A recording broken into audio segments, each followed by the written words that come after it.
Oktari Sinaga dengan NIM 2243111011 dari PBSI Reguler E 2024. Jadi di video kali ini saya akan menjelaskan satu materi sintaksis, yaitu jenis kalimat berdasarkan kategori klausanya. Apakah ada yang penasaran? Yuk simak video ini dengan baik ya. Jadi sebelum kita masuk ke pembahasan lebih lanjut, apakah ada teman-teman yang belum tahu apa itu kalimat? Baik teman-teman, jadi sebelum kita masuk ke pembahasan tentang jenis kalimat berdasarkan kategori klausanya, tentunya kita harus mengetahui pengertian dari kalimat. Jadi, kalimat adalah satuan bahasa terkecil yang menyampaikan pikiran secara utuh, baik secara lisan maupun secara tulisan. Secara lisan, kalimat itu ditandai dengan intonasi, jeda, dan diakhiri dengan kesenyapan. Sedangkan secara tulisan, kalimat diawali oleh huruf kapital dan diakhiri dengan tanda baca, yaitu tanda titik, tanda tanya, ataupun tanda seru. Nah, jadi setelah kita mengetahui apa itu kalimat, sekarang kita masuk ke dalam jenis kalimat berdasarkan kategori klausanya. Jadi berdasarkan kategori klausanya terbagi 5 jenis kalimat. Yang pertama itu ada kalimat verbal, kalimat adjektifal, kalimat numeral, kalimat preposisional, dan kalimat nominal. Jadi kita akan membahas satu-satu ya teman-teman. Oke teman-teman, jadi jenis kalimat yang pertama adalah kalimat verbal. Jadi kalimat verbal adalah jenis kalimat yang mengandung kata kerja atau verba sebagai inti atau pusat dari kalimat tersebut. Jadi contoh kalimatnya adalah ayah pergi bekerja setiap pagi. Ayah sebagai subjek, pergi bekerja sebagai predikat, dan setiap pagi itu sebagai keterangan waktu.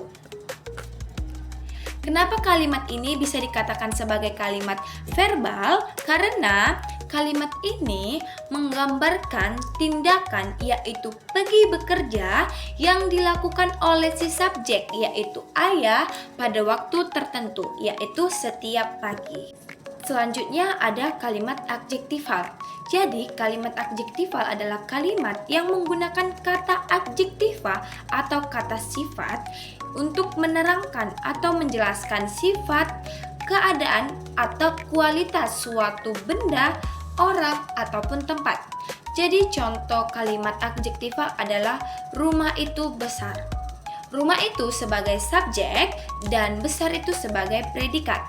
Kalimat ini menggunakan kata sifat, yaitu besar, yang berfungsi sebagai predikat untuk menerangkan subjek, yaitu rumah. Jadi kata besar menjelaskan sifat atau keadaan rumah tersebut. Yang ketiga itu ada kalimat nominal. Jadi kalimat nominal adalah kalimat yang predikatnya bukan kata kerja, melainkan berjenis kata benda, kata sifat, kata ganti, ataupun kata keterangan. Contoh kalimatnya yaitu ibu saya adalah seorang guru. Ibu saya sebagai subjek adalah seorang guru sebagai predikat. Kalimat ini menggunakan predikat yang berupa kata benda atau nomina, yaitu seorang guru, bukan kata kerja. Jadi di sini ibu saya adalah subjek yang berupa kata benda dan adalah seorang guru adalah predikat yang menjelaskan profesi atau status subjek tersebut. Oke, selanjutnya yang keempat ada kalimat preposisional.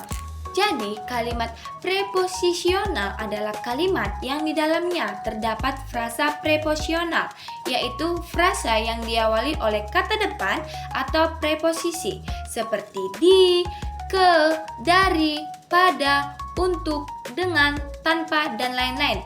Contoh kalimatnya adalah ibu pergi ke pasar tadi pagi.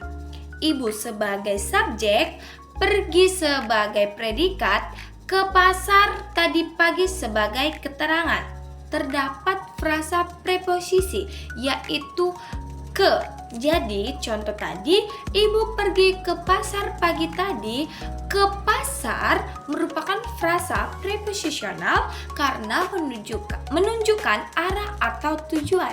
Kalimat numeral adalah kalimat yang mengandung kata kata bilangan atau numeralia. Kata bilangan menunjukkan jumlah, urutan, atau banyaknya sesuatu.